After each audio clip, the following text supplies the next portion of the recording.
Hello and most welcome, my dear students, friends and many more learners. आपका इस learn with glorious 2.0 platform पर बहुत बहुत स्वागत, बहुत बहुत अभिनंदन है आप सभी को। जैसा कि पता है कि मैं आपका दोस्त, फ्रेंड्स, जो भी मानना है माने, आपके लिए ग्रामर का पार्ट शुरू किए हैं और जिसमें सब्जेक्ट वर्ब एग्रीमेंट चैप्टर, जो हम पहला चैप्टर से स्टार्ट किए हैं, जो पहला चैप्टर है सब्जेक्ट वर्ब एग्रीमेंट, इससे हम शुरुआत किए हैं कि सब्जेक्ट और वर्ब के बीच में बेहतर तालमेल किस प्रकार हो। यह चीज़ को अगर आप समझ जाते हैं तो आप समझे 50% ऑफ द ग्रामर आप कवर कर चुके हैं। और जब ग्रामर के पास आपका पास नॉलेज होता है तो आप किसी भी लिटरेचर का मीनिंग निकालना और किसी भी, जब आप प्रोज या पोएट्री या फिर कोई नोवेल वगैरह पढ़ते हैं तो उस चीज़ के, उस सेंटेंसेज के थ्रू आप उसके मीनिंग को निकालने में ज़्यादा कंफर्टेबल फील करते हैं और ज़्यादा अंडरस्टैंडिंग लेवल आपका बढ़ जाता है। तो इसी सोच के साथ हम इस चैप्टर को शुरू किए हैं कि ये चैप्टर अपने आप में ब्यूटीफुल चैप्टर है, beautiful chapter of English grammar. तो इस चीज़ को हम आज आपके सामने, ये थर्ड क्लास होगा, पहला 2 वीडियो आप लोग के बीच पहुंच गया होगा यूट्यूब प्लेटफॉर्म पर। आप इस चैनल पर हर दिन या हर वीडियोज के थ्रू आप एक नया चीज़ सीखने को मिलेगा और इसलिए इस चैनल लर्न विद ग्लोरियस 2.0 को बिल्कुल लाइक सब्सक्राइब करके रखें और जो भी इन्फॉर्मेटिव वीडियो आपके पास जाता है उससे आप हर दिन कुछ ना कुछ नया सीखने का प्रयास अवश्य करें। ठीक है जी, तो हम शुरू करते हैं आज का क्लास। रूल नंबर 5 तक के डिस्कशन हम पहले ही कर चुके हैं और रूल नंबर 5 तक के डिस्कशन कर चुके हैं। तो अब हमारे पास है रूल नंबर 6 से आज हम आपके साथ जुड़ेंगे। रूल नंबर 5 तक को आप बेहतर ढंग से अगर रिवाइज कर लिए होंगे तो आपके सामने कुछ सेंटेंसेज आपके सामने लिखे हैं जिसमें आपको बताना है क्या सही और क्या गलत। ठीक है जी, पहला सेंटेंस हम आपके सामने जो लिखे हैं वह है a crowd of students is या आर वेटिंग आउटसाइड। आप इस बात को समझें कि इस सेंटेंस में हम आपसे जानना क्या चाह रहे हैं कि बताइए इस क्राउड ऑफ स्टूडेंट के साथ यहाँ पर क्या फुलफिल करना ज़्यादा बेहतर है, ज़्यादा अप्रोप्रिएट है। A crowd of students is होगा कि a crowd of students are होगा। तो पहले वाले वीडियोज में हमने आपको बताया था ये क्राउड ऑफ, ये क्वांटिटी को बताता है या फिर नंबर को भी बताता है, ये डिपेंड करता है इसके बाद, ऑफ के बाद आने वाला नॉन किस प्रकार का है। एक क्राउड ऑफ के बाद आने वाला नॉन अगर प्लूरल काउंटेबल नॉन का है, इस मतलब आप काउंट कर सकते हैं, और ये प्लूरल कैटेगरी का है तो इसी के अकॉर्डिंग हम लोग वर्ब का प्रयोग करेंगे। ये क्राउड ऑफ, ये क्राउड किसका है तो स्टूडेंट्स का, तो स्टूडेंट्स का क्राउड है जी। A crowd of students, a crowd of students, तो क्या हम इज लगा दें या आर लगा दें, बोलिए क्या लगाएं। तो हम बताए थे कि ये रूल नंबर 5 में आपको बताया गया था कि हम जो है कलेक्टिव नाउन का प्रयोग करते हैं। कलेक्टिव नाउन में इधर क्राउड किसका है तो स्टूडेंट्स का क्राउड है। किसका क्राउड है? स्टूडेंट्स का। तो एक क्राउड जो है कलेक्टिव नाउन का काम कर रहा है, तो हम नज़दीक के अनुसार स्टूडेंट्स यहाँ पर प्लूरल दे करके हम आर के साथ फ्लक्चुएट नहीं करेंगे। अगर आप आर लगाते हैं तो गलत होगा। करेक्ट आंसर होगा a crowd of students is waiting outside. Correct क्या होगा जी? A crowd of student, a crowd of students is waiting outside. तो इस सेंटेंस में हम इज को फुलफिल किए। इज हमारे लिए अप्रोप्रिएट है, आर नहीं। किसके अनुसार भरें? स्टूडेंट्स के अनुसार कि क्राउड के अनुसार? तो यहाँ पर जो इज का प्रयोग किए हैं हम क्राउड के अनुसार किए हैं, ना कि स्टूडेंट्स के अनुसार। ये प्रीपोजिशन और प्रीपोजिशन के बाद आने वाला ऑब्जेक्ट। ओके, यह बात समझ में आया आपको? तो एक क्राउड ऑफ स्टूडेंट्स, ठीक है, तो एक क्राउड के अनुसार एक क्राउड ऑफ स्टूडेंट्स इज होगा कि आर होगा? तो इज होगा। इसी की जगह पर पूछेंगे बाज होगा कि वार होगा, तब बाज होगा। हैव होगा कि हैज होगा, तो हैज होगा। सिंगुलर कैटेगरी का अगर हमारे पास सब्जेक्ट होता है तो सिंगुलर कैटेगरी का हम वर्ब का इस्तेमाल करते हैं। ठीक है जी। सेकेंड सेंटेंस, सेकेंड सेंटेंस आप पहले खुद से भरने का प्रयास कीजिएगा, उसके बाद आप सही आंसर को मिलाइएगा। The percentage of honest person. अब बताइए, यहाँ पर आपसे जानना यह चाह रहे हैं कि यहाँ पर इज सही होगा या आर सही होगा। Which one is more appropriate, which one is more appropriate, कौन सा है जो ज़्यादा अप्रोप्रिएट है जी। The percentage of honest person is हो रहा कि आर होगा। तो ये आपको रूल नंबर 4 में बताया गया था कि परसेंट और परसेंटेज को लेकर के बात आपको समझाया गया था कि परसेंट और परसेंटेज के बीच में क्या डिफरेंस है। अगर परसेंटेज वर्ड्स आपको लिखा हुआ मिलता है तो ये फिर परसेंटेज किसी का भी हो, परसेंटेज चाहे आप काउंटेबल नॉन का ले लें चाहे अनकाउंटेबल नॉन का ले लें, किसी का भी ले लें, ऑनेस्ट पर्सन नहीं, ऑनेस्ट पर्सन सीखें तो आप ये परसेंटेज किसका बताना जा रहे हैं, ऑनेस्ट पर्सन्स का। तो परसेंटेज ऑनेस्ट पर्सन का रहे या फिर परसेंटेज किसी अनकाउंटेबल नाउन का रहे। अगर परसेंटेज वर्ड आपको दिखाई देता है तो इसके साथ हमेशा सिंगुलर वर्ब का प्रयोग करिए। दैट मीन्स इज का प्रयोग बिल्कुल सही होगा और आर का प्रयोग गलत होगा। तो परसेंटेज के साथ हम लोग इज का प्रयोग करते हैं, ना कि हम प्लूरल कैटेगरी के वर्ब का प्रयोग करते हैं। ये दोनों बातों में क्या डिफरेंसेज है ये रूल के अकॉर्डिंग बताया गया आपको। ठीक है, नेक्स्ट सेंटेंस 60% ऑफ मिल्क। अब यहाँ पर देखिए, यहाँ पर परसेंट नहीं है, परसेंट है। अब यह परसेंट और परसेंटेज के बीच में यह डिफरेंस है। परसेंटेज रहेगा हमेशा सिंगुलर वर्ब का प्रयोग करेगा, लेकिन परसेंट रहेगा तो बाद में आने वाला, परसेंट अगर है तो बाद में आने वाले नॉन पर डिपेंड कर जाता है कि हम किस कैटेगरी का वर्ब का चुनाव करें। यहाँ पर परसेंट किसका है, 60% किसका है, मिल्क का। अगर यहाँ पर 60% ऑफ वाइज रहता, वाइज दैट मीन्स अगर प्लूरल कैटेगरी का अगर रहता हमारे पास नॉन तो हम लोग प्लूरल वर्ब का प्रयोग करते, लेकिन ये परसेंट मिल्क का बताया जा रहा है इसलिए हैज का प्रयोग करेंगे, ना कि हैव का प्रयोग करेंगे। किसका प्रयोग करेंगे जी, हैज का। तो हैज का प्रयोग करेंगे। यहाँ पर हैज का प्रयोग सही है, हैव का प्रयोग नहीं होगा। यहाँ पर 60% of milk has been solved. आपको बात समझ में आ रहा है।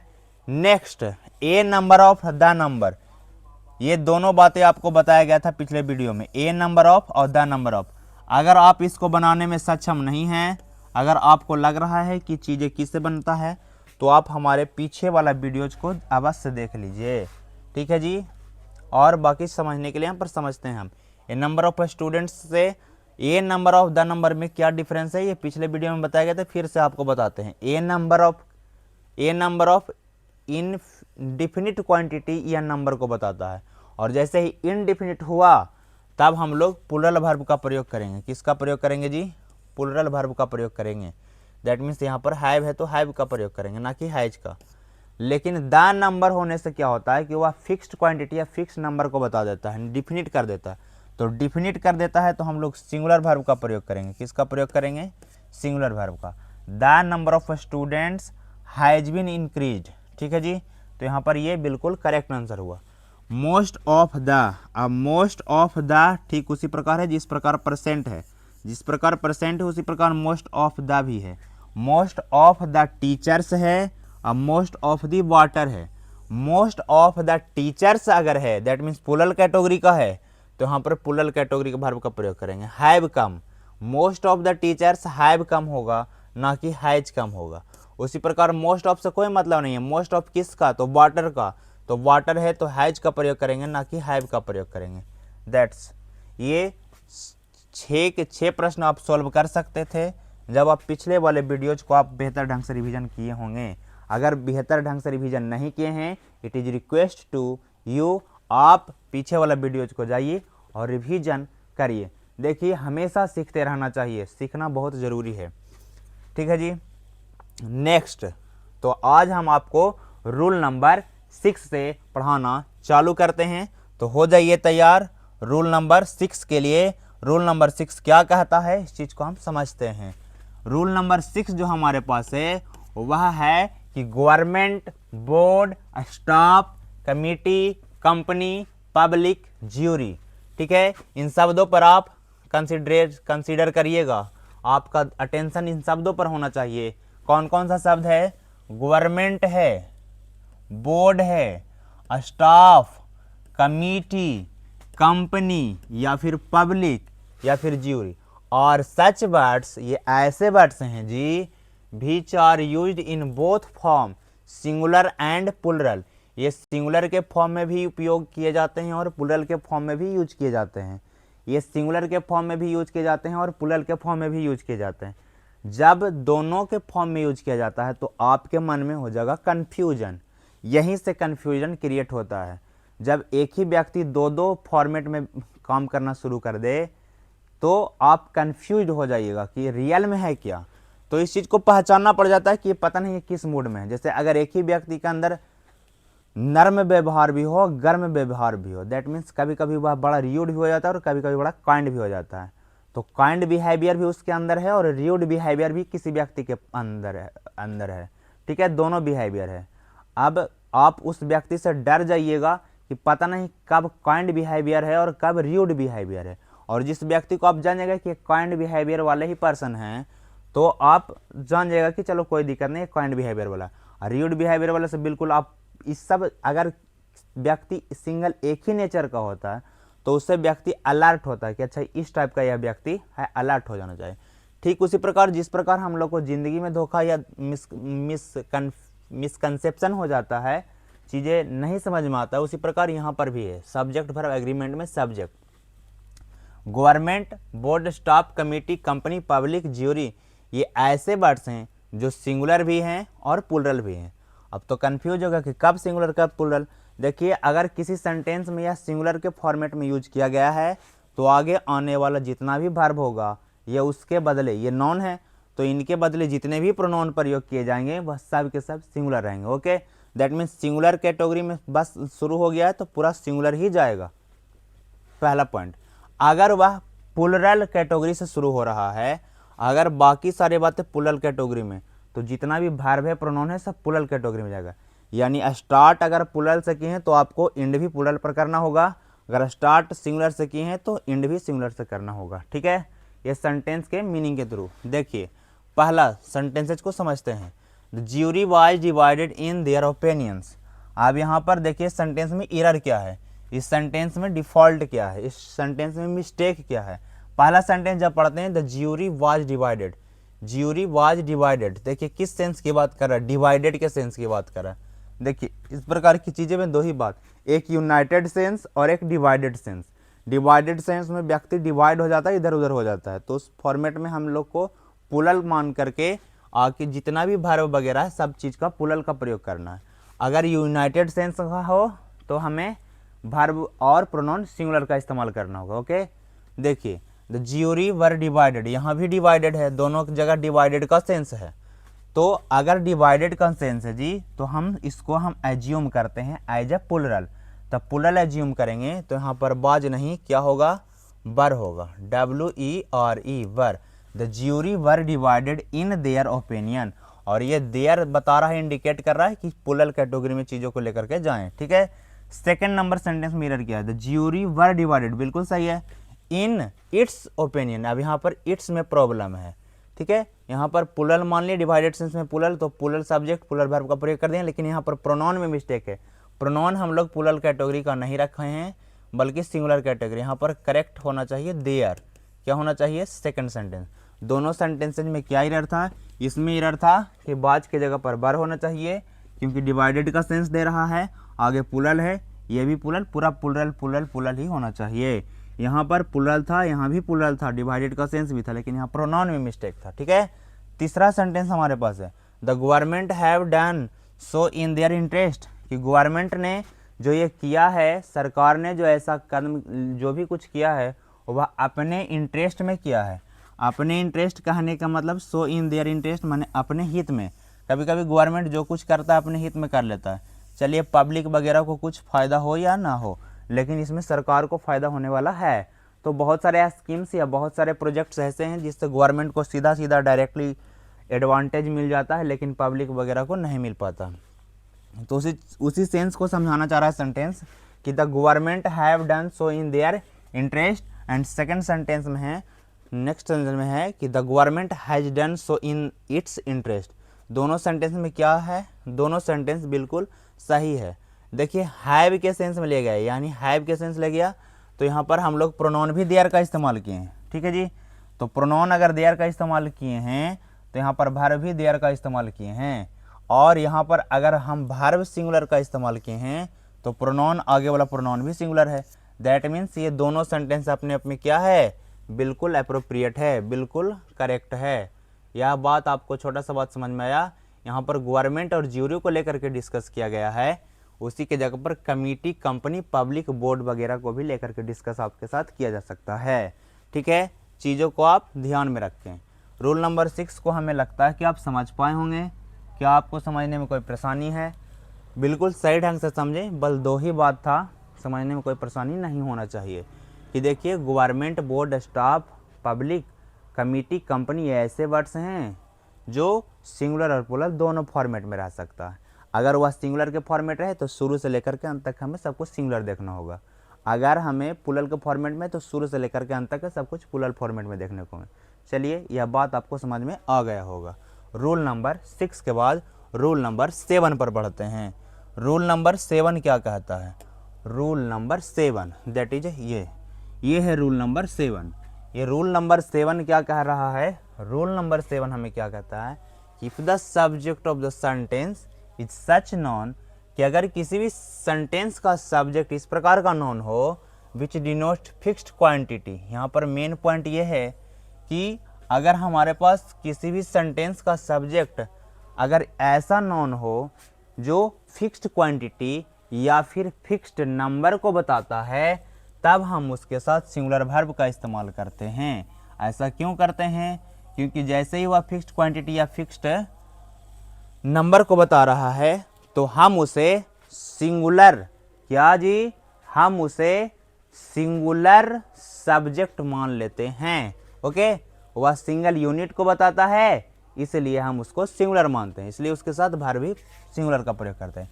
जैसे 40 माइल्स है, एग्जाम्पल 40 माइल्स, ये 40 माइल्स एक डिस्टेंस है और एक फिक्स डिस्टेंस है कि 40 mile is a long distance. यहाँ पर इंडिकेट करने के लिए हालांकि डिटर्मिनेटर वगैरह भी हमको मदद करता रहता है। Is a long distance, A long distance एक ही बार में कि 40 मील से एक लॉन्ग डिस्टेंस है, तो 40 को देख करके ये नहीं होना कि 40 है यानी कि प्लूरल हो गया। तो ये प्लूरल 40, 10, 65 ये सब से कुछ मतलब नहीं है। आप एक सिंगल यूनिट को बताना चाहते हैं कि 40 मील जब जाइएगा या फिर 5 kilometre is a short distance, 10 kilometre is a long distance, इस प्रकार की चीज़ें बताना। 200 kilometre is a long distance, 2 kilometre is a short distance. तो इस प्रकार के सेंटेंस जब हम बोलते हैं तो हम सिंगल यूनिट के रूप में इसका इस्तेमाल कर रहे हैं और ये फिक्स्ड क्वांटिटी या फिक्स्ड नंबर को बताता है, तो इसलिए हम इसके साथ वर्ब भी किसका इस्तेमाल करते हैं? सिंगुलर वर्ब का इस्तेमाल करते हैं। 40 माइल्स दे करके 40 माइल्स आर नहीं करना है, 40 मील्स ही सही होगा।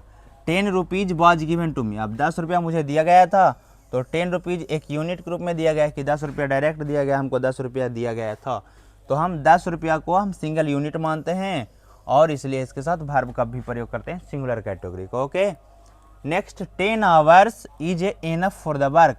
अगर कोई व्यक्ति काम करना चाहता है तो उसके लिए 10 आवर्स बिल्कुल एनफ है।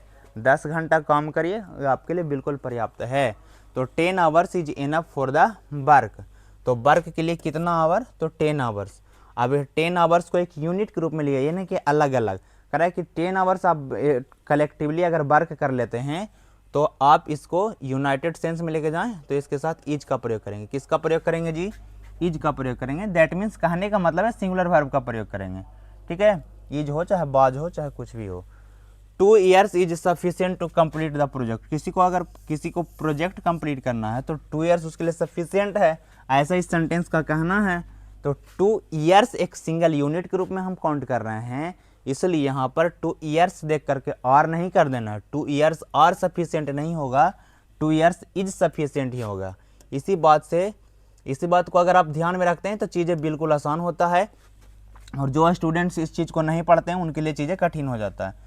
ऑब्वियस सी बात है, दुनिया में 2 ही चीज़ है, जिस चीज़ को आप जानते हैं that is very easy and जिसको आप नहीं जानते दैट इज़ वेरी डिफ़िकल्ट और इजी डिपेंड करता है आपके जानने और ना जानने से। अगर किसी चीज़ को आप जानते हैं तो वह चीज़ आपके लिए बिल्कुल ईजी है, और अगर आप किसी चीज़ को नहीं जानते हैं तो वह चीज़ आपके लिए डिफ़िकल्ट है।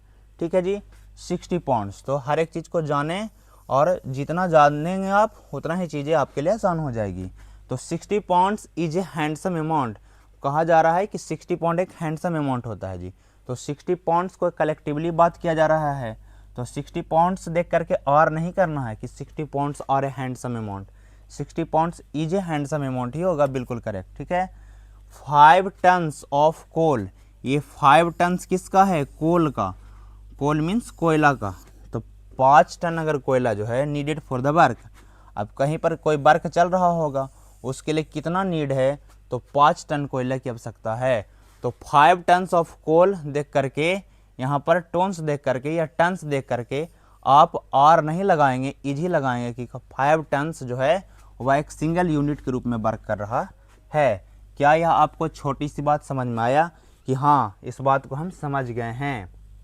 इस बात को आप समझ गए हैं? छोटा सा बात आपको यह समझ में आया कि हाँ 2 ईयर्स 10 रुपीज़ 40 मील्स, इस प्रकार को जब हम एक फिक्स्ड क्वांटिटी या नंबर बताने के लिए इस्तेमाल करते हैं तब जो है हम जी क्या हम उसको सिंगुलर मानते हैं। और सिंगुलर जब हम एज्यूम करते हैं तो वर्ब भी हम सिंगुलर का इस्तेमाल करते हैं। Okay, that's it. यहाँ तक बात समझ में आया होगा। You are getting my point, it's my hope. तो इतना तो हम आशा कर ही सकते हैं। रूल नंबर 6 को अगर हमने देख लिया, सॉरी रूल नंबर 7 को भी हमने देख लिया। रूल नंबर 7 के बाद रूल नंबर 8। रूल नंबर 8 क्या कहता है? रूल नंबर 8 कह रहा है if the subject of the sentence is the name of any person place और book we use singular verb और देम ऑफ देम। ठीक है, that's very simple. Rule number 8 का सीधा सीधा कहना यही है कि अगर हमारे पास किसी भी सेंटेंस का सब्जेक्ट अगर किसी पर्सन्स का नेम है, किसी प्लेस का नेम है और किसी बुक का नाम है, चाहे किसी कंट्री का नाम हो चाहे किसी स्टेट का नाम हो, ठीक है, नो मैटर, चाहे किसी चीज़ का नाम ही हो, ठीक है, लेकिन अगर वह जो है किसी एक पर्सन या किसी एक कंट्री वगैरह का नाम है और एंडिंग विद एस, अगर देखें नॉन को हम तो कन्फ्यूज इसी में होता है कि अगर जनरली हम नॉन में और भर में यही डिफरेंस शुरू दिन के क्लास में ही बता दिया गया था कि नॉन और भर में क्या डिफरेंस है जी। नॉन और भर में बिल्कुल ही छोटा सा डिफरेंस है कि नॉन में जब हम एस या एस जोड़ते हैं तो वह सिंगुलर से प्लूरल के कैटेगरी में चला जाता है, लेकिन भर में जब हम एस या एस जोड़ते हैं तो वह प्लूरल से सिंगुलर के कैटेगरी में चला जाता है।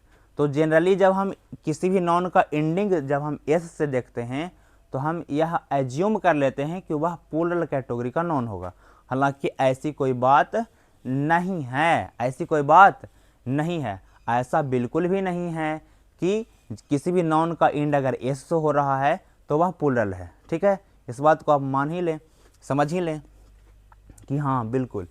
तो उसी प्रकार the United states of America, तो यहाँ पर द यूनाइटेड स्टेट्स की बात किया जा रहा है। स्टेट्स देख करके आप प्लूरल ना माने, यह अमेरिका को ही डिनोट किया जा रहा है कि एक कंट्री का नाम है the United states of America. The United states of America है तो इज का ही प्रयोग करें, ना कि यहाँ पर आर का प्रयोग करें। ये रिच कंट्री, बिल्कुल united of states rich country ही है जी। ठीक है, next Arabian Nights. Arabian Nights क्या है? अब अराबियन नाइट्स देख करके यहाँ पर आर लगा दीजिएगा तो गड़बड़ हो जाएगा। आगे पढ़ लीजिए। ऐसे डिटर्मिनेशन हम जो डिटर्मिनर है वह हम लोगों को हेल्प करता है। ए रिच कंट्री बोल रहा है, इस चीज़ को भी इंडिकेट करता है। कई बार हमें ऑब्जेक्ट या कॉम्प्लीमेंट, जो सब्जेक्ट का कॉम्प्लीमेंट होता है वह भी हमें हेल्प कर देता है कि किस प्रकार वर्ब का प्रयोग करना है। ए पॉपुलर डेली या ए पॉपुलर बुक, एक पॉपुलर बुक है तो पॉपुलर बुक है, एक पॉपुलर बुक का नाम है अरेबियन नाइट्स, तो इसके साथ इज का प्रयोग करेंगे, ना कि आर का प्रयोग करेंगे। ठीक है, नेक्स्ट है Lamb's Tales from Shakespeare is an interesting book. An interesting book कर दिया, यानी ए इंडिकेट दे रहा है कि आप किसका इस्तेमाल करें, सिंगुलर वर्ब का ही इस्तेमाल करें। यह शेक्सपियर के बुक का नाम है लैम्प्स टेल्स, तो टेल्स देख करके आप प्लूरल ना माने। ठीक है जी। तो ये जो मृग मरीच का बनना हम लोग फिजिक्स में पढ़ते हैं कि टोटल रिफ्लेक्शंस के कारण, टोटल इंटरनल रिफ्लेक्शन के कारण, पुनरांतरिक परिवर्तन के कारण ऐसा होता है कि जहाँ पर टोटल रिफ्लेक्शन के कारण कई बार हमें लगता है कि वहाँ पर पानी है रेगिस्तान वगैरह में, लेकिन रियल में जब वहाँ पर जाते हैं तब पानी नहीं होता है। तो ठीक उसी प्रकार ये अपना चेंजेज करके आते हैं हमारे पास सब्जेक्ट्स, बहुत सारे वर्ड्स जो अगर किसी का नाम है लेकिन देखने में अगर एस से एंड हो रहा है तो आप उसको क्या नहीं मानिए, आप उसको प्लूरल ना माने, आप उसको सिंगुलर ही माने, और सिंगुलर मान करके हम लोग सिंगुलर वर्ब का इस्तेमाल करें। Rule number 8, that's very easy. यह छोटा सा बात आपको समझ में आ गया होगा। रूल नंबर 8 के बाद आपको रूल नंबर 9 की तरफ हमको मूव करवाते हैं। Rule number 9, rule number 9 that's क्या कहता है, इस चीज को हम समझते हैं। If the subject of the sentence is following format, अगर हमारे पास किसी भी सेंटेंस का सब्जेक्ट इस फॉर्मेट में है, किस फॉर्मेट में, नॉन प्लस प्रीपोजिशन हो और फिर नॉन हो, दैट मीन्स प्रीपोजिशन के पहले नॉन और नॉन के बाद प्रीपोजिशन के बाद नॉन, और ये दोनों नॉन रिपीट हो, रिपीट दोनों सेम ही हो जी, दोनों नॉन क्या हो, सेम नॉन हो। पहला बात क्या है, दोनों सेम नॉन हो, सेम नॉन। तो सबसे पहला रूल तो आपको याद रखना है कि प्रीपोजिशन के पहले और बाद में दोनों वाला जो नॉन होगा वह रिपीट अगर हो रहा है, सेम नॉन ही आ रहा है, तो वह सिंगुलर कैटेगरी में होगा। किस कैटेगरी में होगा जी, सिंगुलर कैटेगरी में होगा। किस कैटेगरी में, सिंगुलर के कैटेगरी में। और इसके साथ जो वर्ब इस्तेमाल करेंगे तो हम सिंगुलर वर्ब का ही इस्तेमाल करेंगे। कैसा वर्ब का इस्तेमाल करेंगे, सिंगुलर वर्ब का इस्तेमाल करेंगे, सिंगुलर वर्ब का इस्तेमाल करेंगे। कैसा वर्ब, तो सिंगुलर वर्ब का इस्तेमाल करेंगे, ठीक है। जैसे एग्जांपल के तौर पर शिप आफ्टर शिप, देख पा रहे हैं कि आफ्टर के पहले भी शिप और आफ्टर के बाद भी शिप, तो दोनों को यहाँ पर कई बार जब आगे कॉम्पिटिटिव एग्जाम की जब तैयारी करेंगे तो आपको इससे बहुत सारे एरर आपसे परीक्षा में पूछता है। शिप्स आफ्टर शिप्स लिख देगा, दैट मीन्स यहाँ भाई पुलल कर देगा, यहाँ भी पुलल कर देगा। तो आप इस अगर जब एक ही प्रीपोजिशन तो दो अलग अलग सेम ही प्रकार का नॉन एक ही साथ अटैच हो तो दोनों नॉन सिंगुलर के कैटेगरी में रखा जाएगा। Ship after ship is sailing by, मतलब एक के बाद एक, एक के बाद एक जहाज गुजरते जा रहे हैं, ठीक है। सेलिंग होते मतलब सेल होते जा रहे हैं, मतलब गुजर रहे हैं, सेलिंग बाय। सेकंड सेंटेंस का मीनिंग यह है कि सिटी आफ्टर सिटी, तो सिटी आफ्टर सिटी ही होगा, सिटीज नहीं होगा। और इसके साथ सिंगुलर वर्ब का प्रयोग इज का प्रयोग किए तो यहाँ भी इज का प्रयोग करेंगे कि city after city was destroyed, कि एक एक करके जी सारे शहर क्या हो गए, बर्बाद हो गए, बर्बाद किया जा रहा है या फिर बर्बाद किया गया। एक एक करके सारे शहर को क्या कर दिया गया, डिस्ट्रॉय कर दिया गया, नष्ट कर दिया गया। नेक्स्ट सेंटेंस है हमारे पास कि one hour after another our is passing, that means कहने का मतलब है इस सेंटेंस का कि एक के बाद एक जो है घंटा जो है क्या होते जा रहा है, तो एक घंटा बीतने के बाद फिर दूसरा घंटा आ रहा है और वह भी बीतता हुआ जा रहा है, वह भी क्या होते जा रहा है, वह भी बीतता जा रहा है, वह भी पास होते जा रहा है, ठीक है। नेक्स्ट सेंटेंस है one man after another, one man after another man, ठीक है जी। तो यहाँ भी मैन है ना कि मेन है, अनदर मैन ही होगा। यहाँ अनदर के बाद अगर प्रयोग करना है तो मैन का प्रयोग करेंगे, मेन का प्रयोग नहीं करेंगे।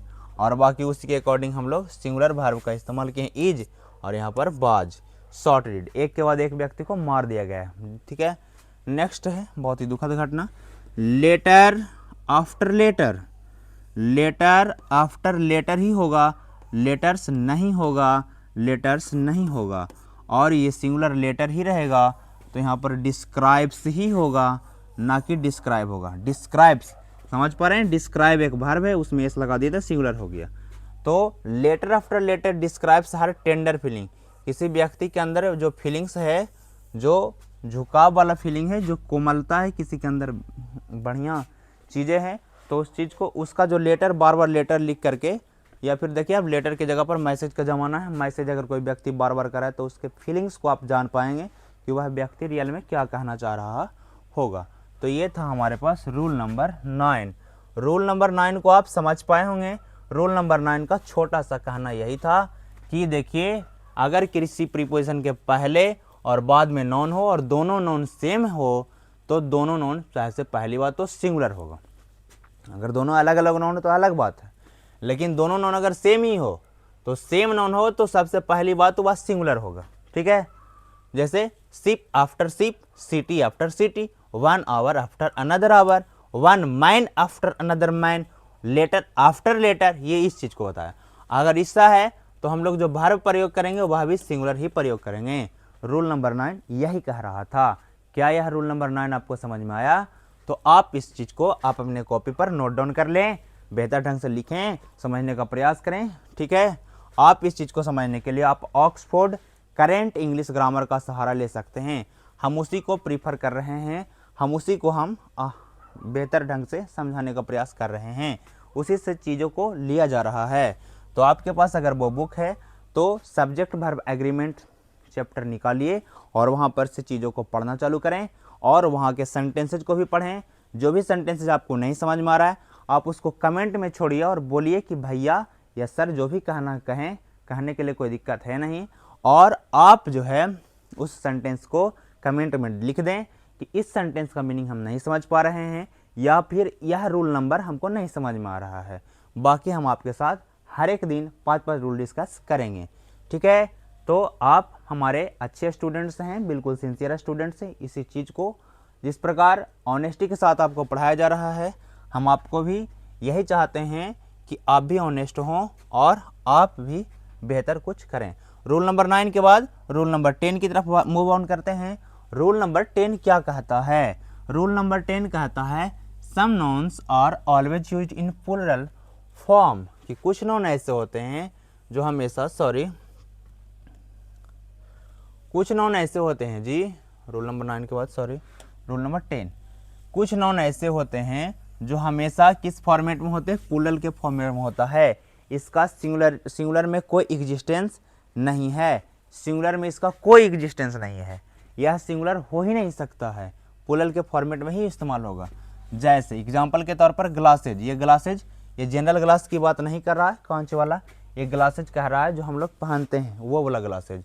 शूज, क्या जी? शूज, ये सब हमेशा पेयर में ही रहता है, बिना पेयर के ये सब नहीं रहता। आप इस बात को समझें, क्या आपके पास 2 शूज है या फिर एक पेयर है शूज का, उसमें से एक शूज आपको अगर भुला जाता है या फिर किसी पर कारणवश खराब हो जाता है तो क्या आप एक शूज को इस्तेमाल करेंगे? क्या आपके पास स्लीपर्स जो है कि एक स्लीपर्स जो है बिल्कुल घसीटता आ गया है तो क्या आप दूसरा बिल्कुल नया रखा हुआ है तो क्या आप उसको पहनेंगे? नहीं। जब भी पहनेंगे आप शूज हो, सैंडल्स हो, स्लीपर्स हो या फिर ट्राउजर्स हो, कुछ भी हो, ग्लासेज हो, इस प्रकार की चीज़ें जो पेयर में रहता है उस चीज़ को आप इस बात को मान लें कि वो हमेशा पेयर में रहेगा, अकेले रहेगा तो उसका कोई एग्जिस्ट नहीं। जैसे हम लोग पायजामाज वगैरह पहनते हैं, जीन्स पहनते हैं, पैंट्स पहनते हैं, ठीक है, तो उसमें से अगर मान लिया जाए कि आपके पैंट्स का एक वाला हिस्सा फट जाए तो क्या आप दूसरा हिस्सा को पहनेंगे? कहेंगे कि ये मेरा एक हाफ है और एक फुल है? इस प्रकार की चीज़ें बिल्कुल ही नहीं कहेंगे, ऑब्वियस सी बात है ये नहीं, वो तो खत्म, कैंसिल हो जाएगा। क्या हो जाएगा जी?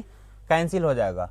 तो उसी के तौर पर ग्लासेज है, शूज है, स्लीपर्स, पैंट्स है, सीजर्स है, ट्राउजर्स है। सीजर समझते हैं? कैंची, कैंची वाला अगर मान ले एक हिस्सा खत्म हो गया तो क्या दूसरा हिस्सा का इस्तेमाल किया जा सकता है? नहीं। स्पेक्टिकल्स है, स्पेक्टिकल भाई ग्लासेज होता है। टंग्स है, टंग्स, ठीक है, चिमटा वाला बात है। पायजामा, हाँ पायजामाज है, इट्सेट्रा, ये सब जो चीज़ें हैं वह प्लूरल के फॉर्मेट में है और हम लोग जो है वर्ब का इस्तेमाल जो करते हैं वह भी प्लूरल वर्ब का ही इस्तेमाल करेंगे। किसका इस्तेमाल करेंगे? प्लूरल वर्ब का इस्तेमाल करेंगे। तो यहाँ पर एग्जाम्पल है आपके पास, एग्जाम्पल क्या है? My scissors are sharp, my scissors are sharp, तो सीजर्स प्लूरल फॉर्मेट में है जी, तो इसलिए वर्ब भी हम लोग सिंगुलर ना लिख के प्लूरल वर्ब का इस्तेमाल करेंगे, ठीक है। यही छोटा सा बात आपको कहना था। नेक्स्ट है your trousers are very loose, अब जो ट्राउजर पहने हुए हैं वह लूज है, क्या है? लूज है, तो योर ट्राउजर्स ही होगा। यहाँ पर सबसे पहले तो सीजर लिख रहे हैं तब भी मिस्टेक है, सीजर्स ही लिखना होगा। ट्राउजर लिख रहे हैं तब भी मिस्टेक है, ट्राउजर्स ही लिखना होगा। और अगर ट्राउजर्स लिख रहे हैं, सीजर्स लिख रहे हैं तो इस सब के साथ प्लूरल है, हमेशा प्लूरल है, तो इसके साथ जो वर्ब प्रयोग होगा जी वह भी प्लूरल ही होगा। माई स्पेक्टिकल्स, ये स्पेक्टिकल ग्लासेज की बात है, यह प्लूरल है तो वर्ब भी हम लोग प्लूरल वर्ब का इस्तेमाल करेंगे। माई स्पेक्टिकल आर फॉल्टी, हो सकता है कि आपने जो चश्मा पहना उसमें कुछ फॉल्ट्स हो तो उस फॉल्ट्स को, उसी चीज़ को यहाँ पर सेंटेंस के मीनिंग के थ्रू समझाया जा रहा है।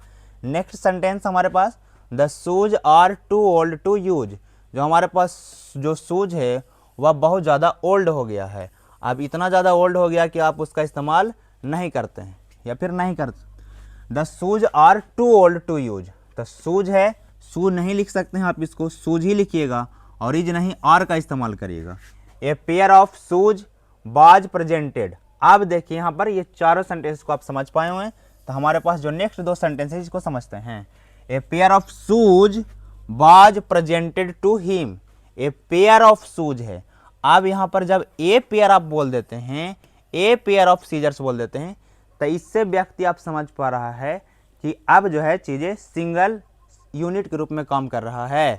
तो सिंगल यूनिट के रूप में काम कर रहा है, तो अब इसके बाद आने वाला जो वर्ब होगा वो बस सिंगुलर ना हो करके, सॉरी प्लुरल ना हो करके सिंगुलर हो जाएगा। क्या हो जाएगा जी? Plural. A pair of shoes was presented to him. उसको एक पेयर, शूज का एक पेयर उसके सामने जो है प्रेजेंट किया गया था। A pair of scissors has been bought. जो है एक जोड़ा कैंची जो है क्या किया गया? खरीदा गया। ठीक है, बॉट किया गया। तो रूल नंबर 10 का सिंपल सा कहना था कि कुछ वर्ड्स ऐसे होते हैं, कुछ नॉन्स ऐसे होते हैं जो हमेशा प्लुरल के फॉर्मेट में ही रहते हैं। ठीक है, उसको आप सिंगुलर ग्रुप में इस्तेमाल करना चाहते हैं तो उसके पहले ए पेयर जैसा कुछ वर्ड्स लगा दें। A pair of shoes, a pair of scissors. ठीक है जी।